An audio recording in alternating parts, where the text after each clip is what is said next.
इस मंच पर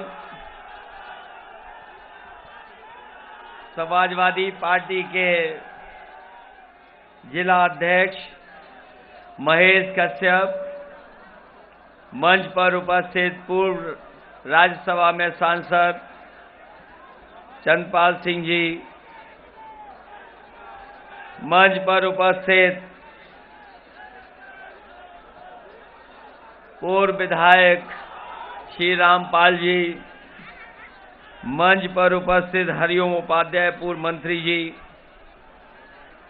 मंच पर उपस्थित पूर्व विधायक शिवराम कुशवाहा जी, समाजवादी पार्टी के हमारे गरौठा के प्रत्याशी पूर्व विधायक दीपक यादव जी, झांसी के समाजवादी पार्टी के प्रत्याशी सीताराम कुशवाहा जी, आपके बगल की विधानसभा मऊरानीपुर पूर्व एमएलसी तिलक चंद अहिरवाल जी, बबीना के समाजवादी पार्टी के प्रत्याशी नौजवान साथी यशपाल यादव जी, हाल में ही समाजवादी पार्टी में शामिल होने वाली श्रीमती वंदना पाठक जी, मंच पर उपस्थित प्रभा पाल जी, प्रमोद जी, सतीश जतारिया जी, अजय सूद साहब, असफान सिद्दीकी जी, पूर्व एमएलसी श्याम सुंदर सिंह जी, सन सिंह शेरशाह जी और पार्टी के बड़ी संख्या में सभी हमारे नेता, गठबंधन के सभी हमारे साथी और इस चुनाव के कार्यक्रम में बड़ी संख्या में उपस्थित हमारे सभी आदरणीय किसान भाई, माताएं, बहनें, नौजवान साथी, पत्रकार बंधुओं, मैं सबसे पहले इस कार्यक्रम में उपस्थित आप सबका बहुत बहुत धन्यवाद और आभार प्रकट करना चाहता हूं। मैं देख रहा हूं, जब पिछली बार मैं आया था समाजवादी विजय रथ लेकर के, उस समय जो जोश और उत्साह दिखाई दिया था अभी कम नहीं हुआ है और मुझे लगता है कि झांसी के लोग इस बार सभी सीटें जिता करके ही समाजवादी पार्टी को और समाजवादी पार्टी के समर्थन में सभी लोग मिलकर के इस बार सभी सीट जिताने जा रहे हैं। इस क्षेत्र का चुनाव तीसरे चरण में होने जा रहा है। जो लोग खबर रखते होंगे और सूचनाओं को, जो खबरों की जानकारी रखते हैं, समय समय पर राजनीति में क्या हो रहा है उसकी सूचना रखते होंगे, उन्हें पता होगा कि पहले ही चरण में जनता ने समाजवादी पार्टी और आरएलडी के गठबंधन के पक्ष में ऐतिहासिक मतदान किए हैं। जो परिणाम पहले चरण में आने जा रहा है उससे बढ़कर के समाजवादी पार्टी के पक्ष में दूसरे चरण में मतदान होने जा रहा है। आज जिस क्षेत्र में मतदान हो रहा है, जिस क्षेत्र में आज वोट डाले जा रहे हैं, सहारनपुर से लेकर के मुरादाबाद, रामपुर, बदायूं, उस इलाके में लोगों ने 100% गठबंधन के पक्ष में मन बनाया है वोट डालने के लिए। ये झांसी के लोग, हमारे सभी विधानसभाओं के लोगों से मैं विशेष अपील करने आया हूं। बुंदेलखंड की जनता ने हमेशा समाजवादियों का साथ दिया, लेकिन इधर जब से लोकसभा विधानसभा के चुनाव हुए हैं, जो समर्थन मिलना चाहिए था वो समर्थन नहीं मिला है। 2014 का चुनाव, 2017 का चुनाव और 2019 का चुनाव, यहां की जनता ने न जाने कितना भरोसा किया भारतीय जनता पार्टी पर और एक एक सीट भारतीय जनता पार्टी को जिताने का काम किया। मैं आपसे जानना चाहता हूं, जितने लोग यहां पर हैं, बताओ 14 के चुनाव में बीजेपी जीती, 17 में जीती, 19 में भी जीत गई। बताओ बुंदेलखंड की जनता को मिला क्या है? बताओ ईमानदारी से बताओ, जितने सभा में लोग हैं, यहां की गरीब जनता ने भरपूर समर्थन दिया, लेकिन बताओ बुंदेलखंड को क्या मिला है? बताओ झांसी में क्या मिला? ललितपुर में क्या दे गए भारतीय जनता पार्टी के लोग? जालौन के भी लोग हैं, बताओ जालौन के लोगों को क्या मिला आपको?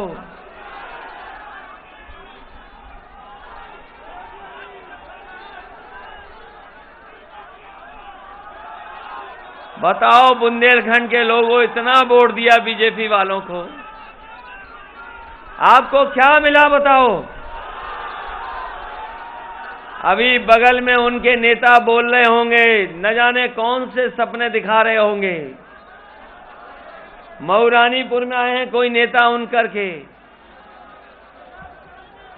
हालांकि हमारे पीछे पीछे चल रहे हैं वो।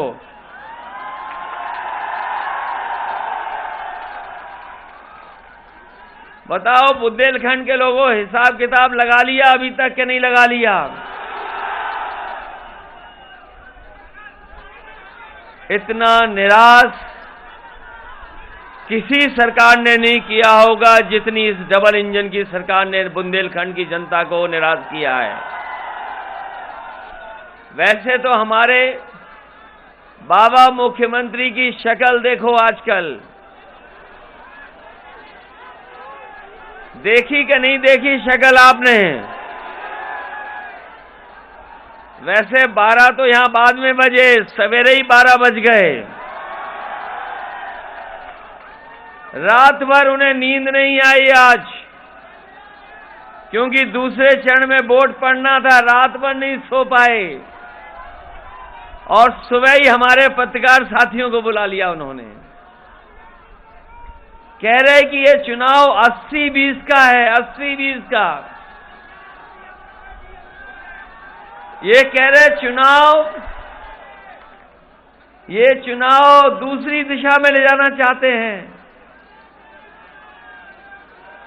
अगर बीजेपी के मुख्यमंत्री जी का अगर किसी ने सुना होगा आज का इंटरव्यू, उनकी शक्ल देख लेना, उनकी शक्ल पर 12 बज गए हैं।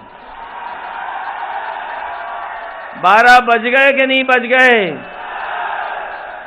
और जैसे ही वो सुबह उठ के अपनी शक्ल देखते हैं शीशे में, जो दिखाई देता है उसी पे चर्चा करते हैं। जो सुबह सुबह देखते हैं उसी पे चर्चा कर रहे हैं।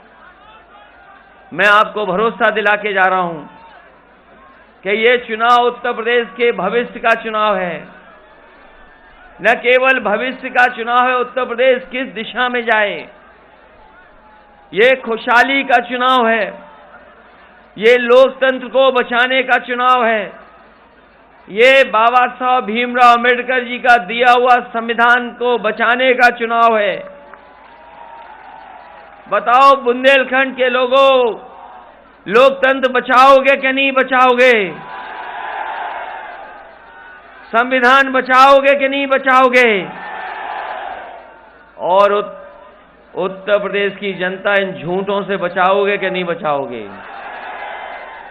अगर इनके भाषण सुनो तो इनके छोटे नेता छोटा झूठ बोल रहे हैं, और जो बड़े नेता हैं बड़ा झूठ बोल रहे हैं, और जो सबसे बड़े नेता हैं वो सबसे बड़ा झूठ बोल रहे हैं। ये बीजेपी के लोगों ने कहा कि हम किसानों की आय दोगुनी कर देंगे। यहां पर बड़ी संख्या में किसान भाई और उनके परिवार के लोग हैं। बताओ किसान भाइयों, किस फसल की आपको कीमत मिल गई? किस पैदावार में आय दोगुनी हो गई? और दोगुनी तो दूर, अगर हिसाब किताब लगाओगे कमाई की तो कमाई आधी हो गई, और न केवल कमाई आदि हुई है, इस महंगाई ने और भ्रष्टाचार ने उत्तर प्रदेश के गरीबों को और किसानों को और व्यापारियों को बर्बाद कर दिया। हमारे नौजवानों, बताओ कितने लोगों को रोजगार और नौकरी मिल गई। झांसी में विज्ञापन नहीं है, ये जो विज्ञापन लगे हुए हैं झूठे झूठे विज्ञापनों के, ये झांसी में नहीं लगाया, ललितपुर में नहीं विज्ञापन है, जालौन में नहीं विज्ञापन है, लेकिन दिल्ली और मुंबई में विज्ञापन सरकार दे रही है कि लाखों लाख नौजवानों को रोजगार दे दिया है, लाखों लाखों को नौकरी दे दी। बड़ी बड़ी तस्वीरें लगा करके, होर्डिंग लगा करके बता रहे हैं कि लाखों नौजवानों को रोजगार नौकरी दे दी। बताओ हमें झांसी के लोगों, कितने लोगों को रोजगार और नौकरी मिल गई। इधर बाबा जी ने लखनऊ में लैपटॉप बांटे थे, टैबलेट भी बांटी थी और स्मार्टफोन भी बांट दिए। बताओ यहां पर कोई नौजवान है जिसको सरकार की तरफ से मिला हो? किसी को मिल गया हो तो बताओ। अभी तक तो हम ये कहते थे कि वो कंप्यूटर नहीं चला पाते, अब पता लगा है कि वो स्मार्टफोन भी नहीं चला पा रहे हमारे बाबा मुख्यमंत्री। इन्होंने हजारों करोड़ रुपया जानवरों के लिए दिया, अन्ना प्रथा खत्म करने के लिए दिया। हजारों करोड़ रुपया बुंदेलखंड में आया अन्ना पशुओं के लिए। बताओ कहां गया वो पैसा, कहां चला गया हजारों करोड़ रुपया। इन्होंने कहा था कि हम सांड भी सड़क पर नहीं घूमने देंगे। बताओ कहां है पैसा वो बुंदेलखंड को जो मिला था? क्या अन्ना पशु, अन्ना जानवरों की समस्या का समाधान हो गया? हो गया समस्या का समाधान? तो इनसे पूछिए कि हजारों करोड़ रुपया कहां चला गया जो पैसा आया था। गौशालाएं बनाई, वो कहां चली गई?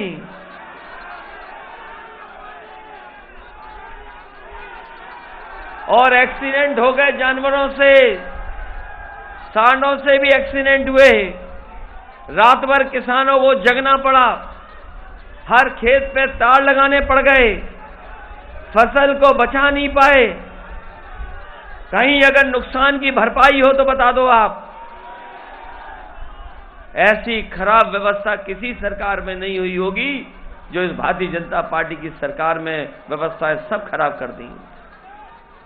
याद कीजिए वो समय कोरोना का, जिस समय हमारे मजदूर भाई दूसरे प्रदेश से चल करके आए थे। यही झांसी की सीमा और ललितपुर की सीमा पर कई दिनों मजदूर रुके रहे, उन्हें खाना नहीं दिया, पीने के लिए पानी नहीं दिया, और बेचारे नहा धो नहीं पाए। एक एक हफ्ता 10-10 दिन ऐसे ही पड़े रहे, लेकिन पुलिस लगा करके सीमा पर नहीं आने दिया।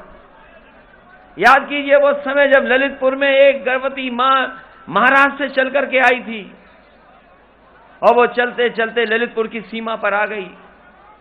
उसके बेटी पैदा हुई, 3-4 घंटे उसने इंतजार किया कि शायद सरकार मदद करेगी, कोई मदद नहीं की। उसे 3-4 घंटे के बाद खुद अपने चल करके घर जाना पड़ा। वो घर पहुंच गई, लेकिन इस सरकार ने मदद नहीं की। मैं आपसे कहना चाहता हूं, अगर समाजवादी सरकार होती तो चाहे हमें जिलाधिकारी की गाड़ी छीन करके उस गर्भवती मां को देनी पड़ती, तो हम लोग दे करके उसको घर में पहुंचाने का काम करते। न जाने कितने मजदूर भाई जो घर नहीं पहुंच पाए, उनकी जान चली गई। वो पैदल पैदल घर गए। याद है कि नहीं याद है? पैदल पैदल घर गए थे किसान, मजदूर पैदल गया। कोई साधन सरकार ने नहीं दिया। कई लोगों की जान चली गई, किसी ने मदद नहीं की। अगर कोई मदद के लिए आगे आया तो वो समाजवादी लोग थे। उन परिवारों की 1-1 लाख रुपए से मदद करने का काम किया। आज बुंदेलखंड में सबसे ज्यादा किसान आत्महत्या कर रहा है। अगर उत्तर प्रदेश की सूची निकाल करके देखेंगे, सबसे ज्यादा किसानों ने आत्महत्या अगर कहीं की है तो आपके बुंदेलखंड में की है। और बुंदेलखंड के सबसे ज्यादा अगर किसी जिले में आत्महत्या किसानों ने की है तो वो महोबा में की है। बताओ, हम जानना चाहते हैं सरकार के लोग क्या मदद कर रहे हैं। अगर कोई मदद कर रहे हो तो बताइए आप। और ऊपर से ऐसे कानून लाए थे कि जिससे हमारे किसानों की जमीनें छिन जाती। 3 काले कानून लाए गए और वहां पर देश के किसानों ने धरना दिया, प्रदर्शन किया। 1-1 साल बैठे रहे वहां पर, कोई सुनवाई नहीं हुई और 700 से ज्यादा किसान शहीद हो गया। तब जाकर के सरकार ने वो 3 कानून वापस लिए हैं। ये मत समझना कि 700 किसान शहीद हुए इसलिए कानून वापस लिए हैं। वापस इसलिए लिए हैं कि पंजाब और उत्तर प्रदेश में उन्हें वोट चाहिए था, इसलिए उन्होंने 3 काले कानून वापस लिए हैं। वो ये लोग जानते नहीं हैं, भाजपाई लोग। मैंने पहले चरण में भी कहा और दूसरे चरण में जहां जहां गया वहां पर मैंने कहा कि जिस तरीके से किसानों के ऊपर अन्याय किया, उत्पीड़न हुआ, उनके ऊपर मुकदमे लगे, कीलें लगाई गईं, उनके ट्रैक्टर ट्रॉली नहीं चलने दिया, डीजल नहीं दिया और 750 के लगभग किसान शहीद हो गए। अगर ये भारतीय जनता पार्टी का प्रत्याशी कान पकड़ करके भी 700 बार उठक बैठक लगाएंगे तब भी यहां के गरीब और किसान भारतीय जनता पार्टी के लोगों को माफ करने वाले नहीं हैं। बताओ, बुंदेलखंड के किसान भाइयों, गरीब भाइयों, बीजेपी को माफ करोगे क्या? जिन्होंने 750 से ज्यादा किसानों की जान ले ली हो, बताओ उन्हें माफ करोगे क्या? तो इसलिए हम आपसे विशेष निवेदन और अपील करने आए हैं। समाजवादी पार्टी का मैनिफेस्टो आपने पढ़ा होगा। समाजवादी पार्टी ने कहा है कि सरकार बनेगी तो 300 यूनिट फ्री बिजली मिलेगी, आपको पैसा नहीं देना पड़ेगा।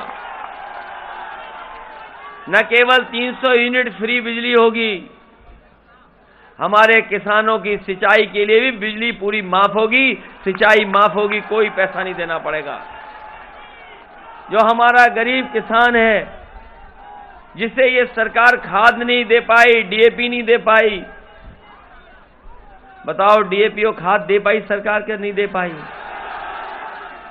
इसलिए समाजवादी लोगों ने कहा है कि अगर हमें किसानों को, गरीब किसानों को डीएपी और खाद देनी पड़ी तो सरकार की तरफ से उन्हें दिलवा करके फ्री देने का भी काम और इंतजाम समाजवादी सरकार में होगा। याद है कि नहीं याद है? 500 रुपए समाजवादी पेंशन दे रहे थे। यहां की माताएं बहनें जो गरीब हैं उनको 500 रुपए समाजवादी पेंशन मिल रही थी। और जिस समय सूखा पड़ा था उस समय समाजवादी पार्टी ने कहा कि 100% महिलाओं को हम लोग समाजवादी पेंशन से जोड़ने का काम करेंगे। पहले 500 रुपए दे रहे थे, इस बार समाजवादी पार्टी ने तय किया है कि 1.5 गुना 1500 रुपए महीना और 18,000 रुपया साल अगर देना पड़ेगा तो समाजवादी सरकार में माताओं बहनों को पेंशन देने का काम करेंगे। इधर स्वास्थ्य को लेकर के बहुत चिंता है। हमारे गरीब इलाज नहीं करा पा रहे, इलाज के लिए इंतजाम नहीं है, न दवाई है, न बिस्तर है, न अस्पताल है। जो एम्बुलेंस चल भी रही थी उसको बर्बाद कर दिया। इसलिए बुंदेलखंड में जहां झांसी में मेडिकल कॉलेज है, अगर उसको सुविधा दे करके पहले 500 बेड बनाया था, 500 बेड के और आगे भी ले जाना पड़ा तो मेडिकल कॉलेज को ले जा करके और एम्बुलेंसों की संख्या दुगनी कर करके जिससे हमारे गरीबों का इलाज अस्पताल में हो जाए, वो इंतजाम करेगी समाजवादी पार्टी। पुलिस को लेकर के समाजवादी पार्टी ने बहुत सुधारने का काम किया। पहले याद कीजिए, थानों में डीजल पेट्रोल नहीं मिलता था, कोई बजट नहीं था। ये 100 नंबर वाली गाड़ी जरूरत और मदद के लिए फोन करके गरीब पर पहुंच रही थी। इस सरकार ने केवल एक काम किया है, 100 नंबर का 112, 100 नंबर का 112। और जब से हमारे बाबा मुख्यमंत्री ने 112 किया है, तब से पुलिस भी हमारी कबाड़ा हो गई।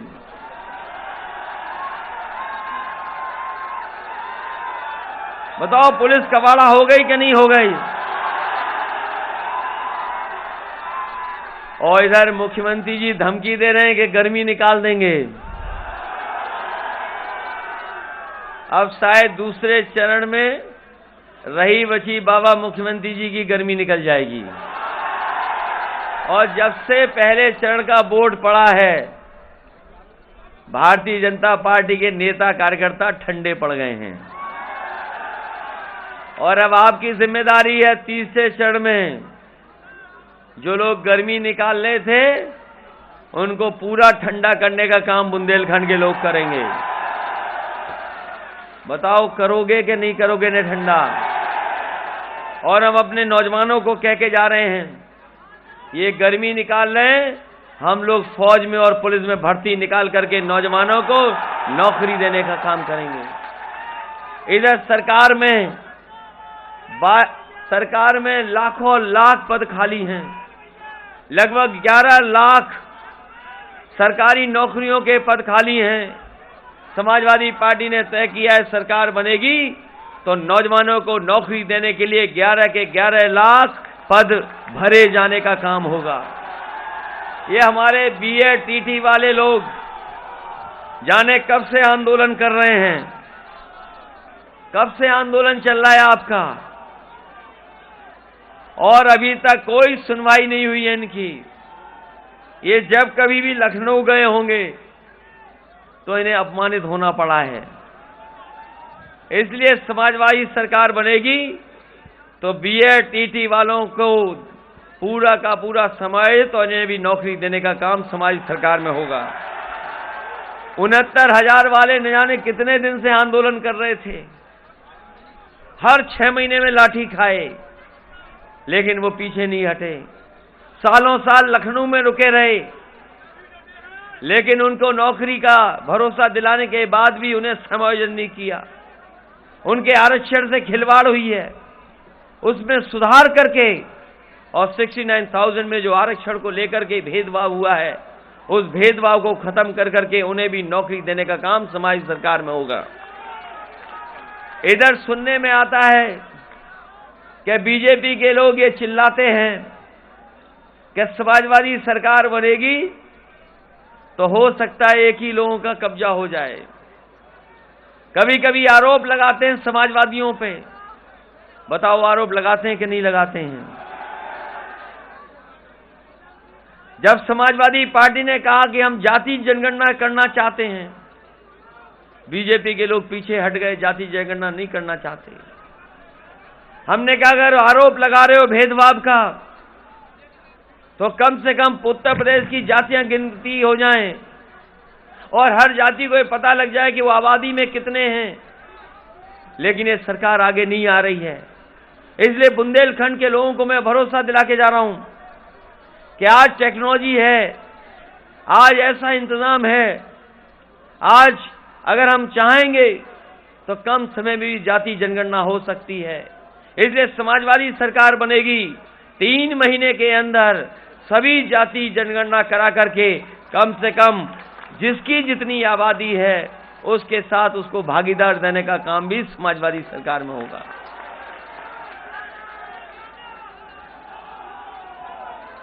इधर बुंदेलखंड बहुत पीछे छूट गया है। इधर बुंदेलखंड बहुत पीछे छूट गया विकास में। जो एक्सप्रेसवे बनाया बाबा जी ने, पिछले 5 साल में पूरा नहीं कर पाए। जो डिफेंस कॉरिडोर बना करके कहा कि यहां पर डिफेंस की बड़ी बड़ी चीजें बनाई जाएंगी। बताओ झांसी के लोगों, प्रधानमंत्री कई बार आए, उन्होंने कहा कि डिफेंस कॉरिडोर बनेगा। बताओ, हम भी देखना चाहते हैं वो डिफेंस कॉरिडोर कहां बन के तैयार हो गया है। और पता नहीं क्या सपने दिखा रहे थे कि क्या बनाएंगे यहां पर, क्या बनाएंगे यहां पे। कह रहे थे मिसाइल बनाएंगे, मिसाइल। कहां पर मिसाइल बनने लगी है?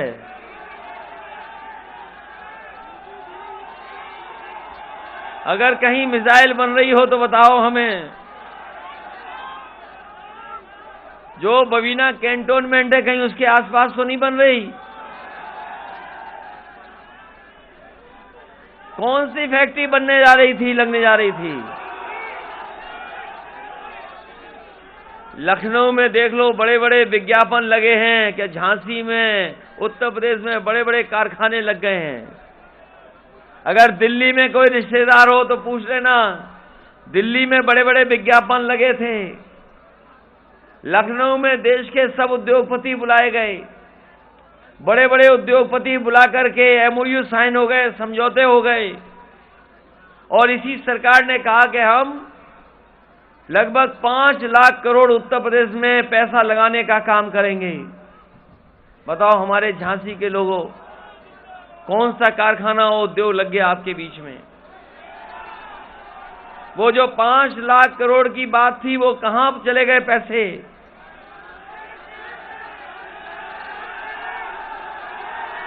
पता नहीं कहां चले गए।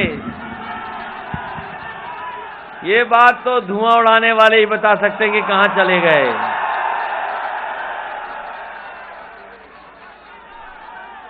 ये तो एक्सप्रेसवे से जोड़ रहे थे। समाजवादी सरकार बनेगी तो झांसी को एक्सप्रेसवे से जोड़ने का काम करेंगे। यहां पर हम लोगों ने किसान बाजार भी बनाए, हर जिले में मंडी भी बनाई।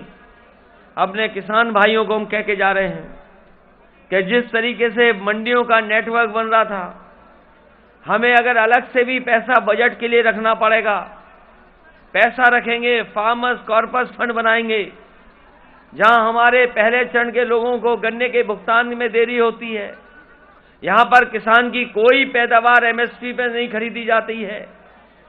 हमें कोई भी इंतजाम करना पड़े, ज्यादा से ज्यादा मंडी को ठीक करना पड़े, समाजवादी लोग ठीक करेंगे और हर फसल की एमएसपी हम लोग किसानों को दिलवाने का काम करेंगे। यहां पर सैनिक स्कूल भी बनाया, लेकिन जितना बनाया उतना ही बनाया, आगे नहीं बढ़ पाया। अगर सैनिक स्कूल की तरह ही उत्तर प्रदेश से सैनिक स्कूल हर जिले में बनाने पड़े तो समाजवादी सरकार में हर जिले में सैनिक स्कूल बना करके नौजवानों को अधिकारी और फोर्स में भेजने का काम करेंगे। पानी को लेकर के हमेशा समस्या रही है बुंदेलखंड में, ये हमारे समाजवादी लोग जानते होंगे। यहीं पर डैम बन रहा था, जितना काम समाजवादी सरकार में हुआ वही उतना ही हुआ, उसके आगे नहीं बढ़ पाया। जो डैमों का प्रधानमंत्री ने उद्घाटन भी किया, वो भी समाजवादियों की सरकार का बना हुआ डैम था। हमें अलग से अगर कैनाल सिस्टम को और बेहतर करने के लिए कोई इंतजाम करना पड़ा तो हम समाजवादी लोग कर करके खेतों तक पानी पहुंचाने का काम करेंगे। इधर बुंदेलखंड में बहुत संभावनाएं हैं। जब मैं हमीरपुर आया था तब पत्रकार साथियों ने मुझसे बहुत सवाल पूछे थे। उनके जवाब में मैंने कहा कि आज सरसों का तेल आसमान छू रहा है। याद कीजिए 2014 में, 2017 में या कुछ वर्षों पहले सरसों के तेल की कीमत क्या थी और आज कहां पहुंच गया।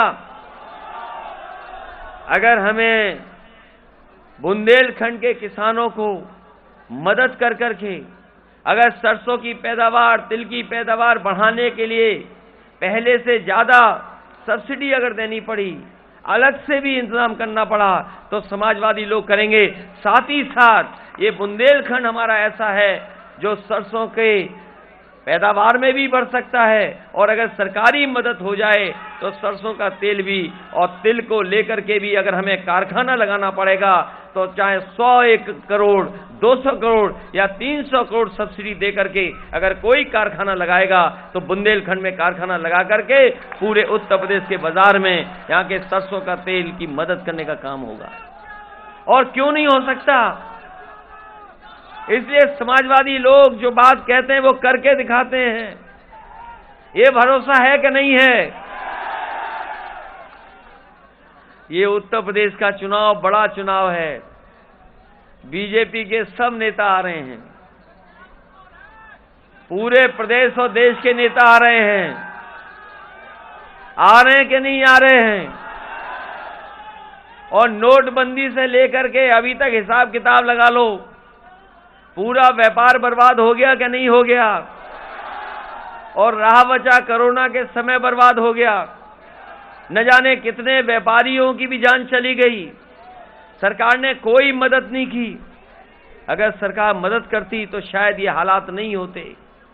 अगर किसी ने देश की अर्थव्यवस्था को बचाया, जहां सब कारखाने उद्योग बंद थे, लेकिन हमारे किसान ने खेती नहीं छोड़ी और खेती करते रहे, उसी का परिणाम है कि हमारी अर्थव्यवस्था बच गई। अगर किसान भी अपनी खेती नहीं करता तो देश की अर्थव्यवस्था नहीं बच सकती थी। इसलिए इस मौके पर हम आपसे विशेष निवेदन करने आए और अपील करने आए हैं। बहुत संभावना है बुंदेलखंड में और बहुत कुछ किया जा सकता है। समाजवादियों को मौका दो, पहले से ज्यादा काम और विकास करने का काम हम समाजवादी लोग करेंगे और बिना भेदभाव के करेंगे। बिना भेदभाव के होगा काम। और अगर कोई अपराधी, कोई गुंडा, कोई माफिया अगर गड़बड़ करने की कोशिश करेगा तो उसको दूर भेज दिया जाएगा, उत्तर प्रदेश में दिखाई नहीं देगा। जो बाबा मुख्यमंत्री माफिया उनके नाम लेते हैं, वो क्यों लेते हैं, कभी सोचा आपने? क्योंकि शीशे में वो किसी को देख लेते हैं सुबह सुबह, और जब शीशे में वो सबसे पहले जिसको देखते हैं उसी की चर्चा पूरे दिन करते हैं।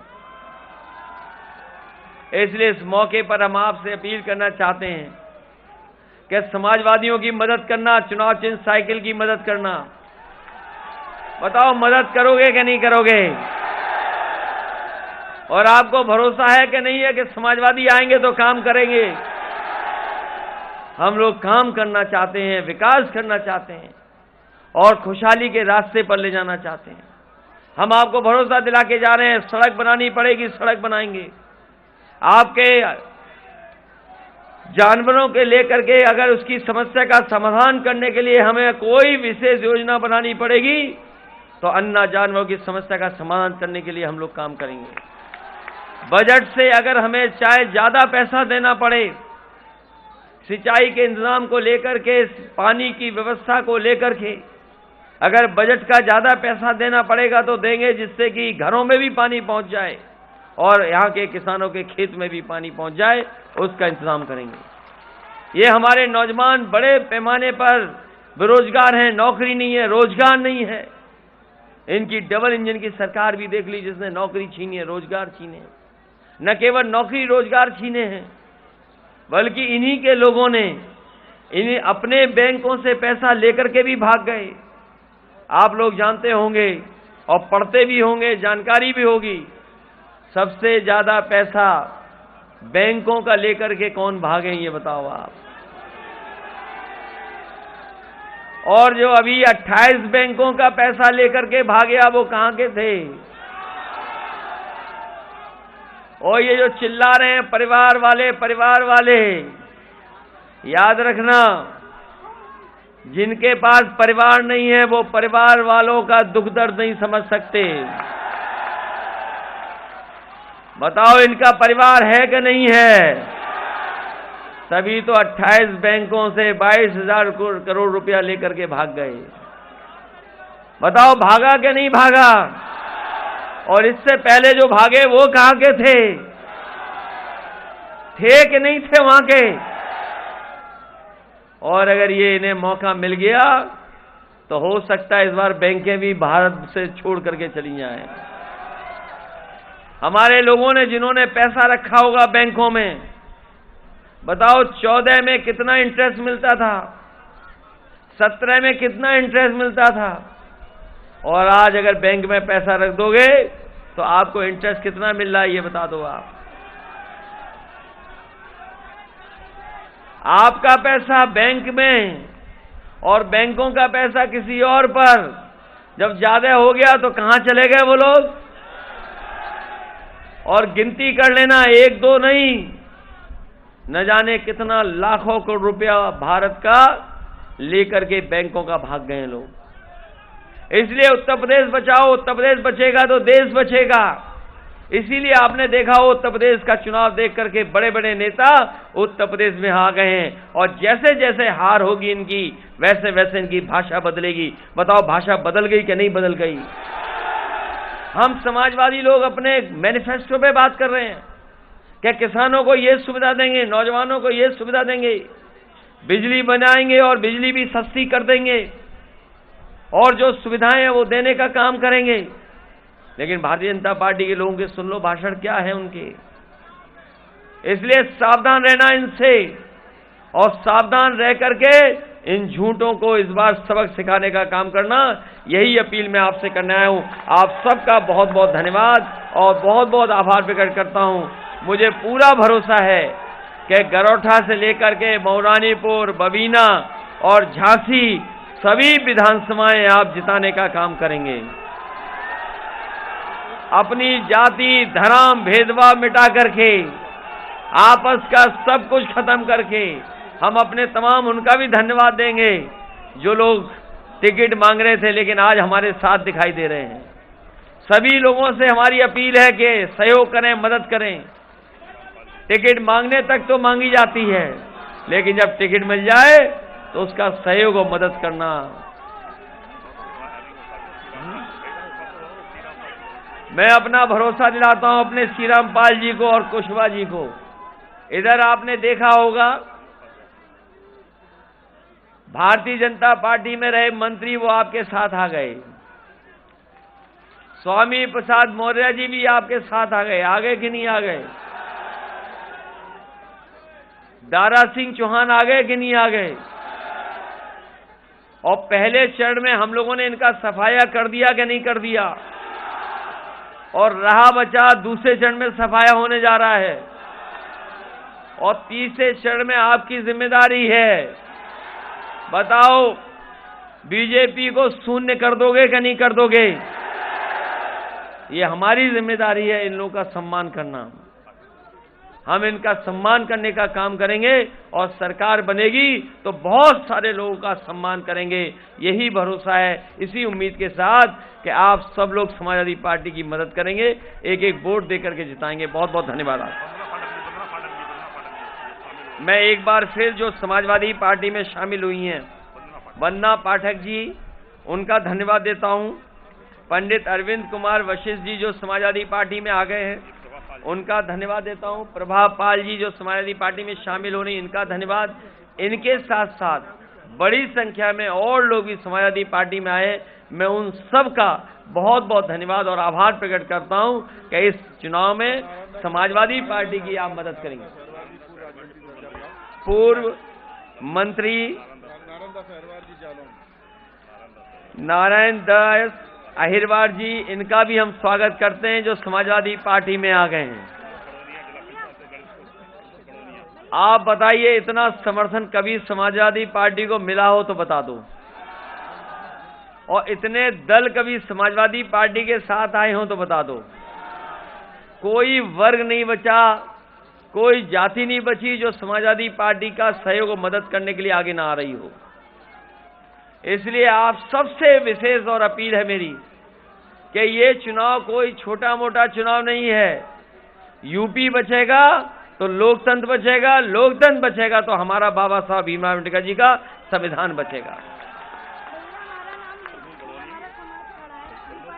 अरे नाम ही तुम्हारा दिमाग से उतर गया।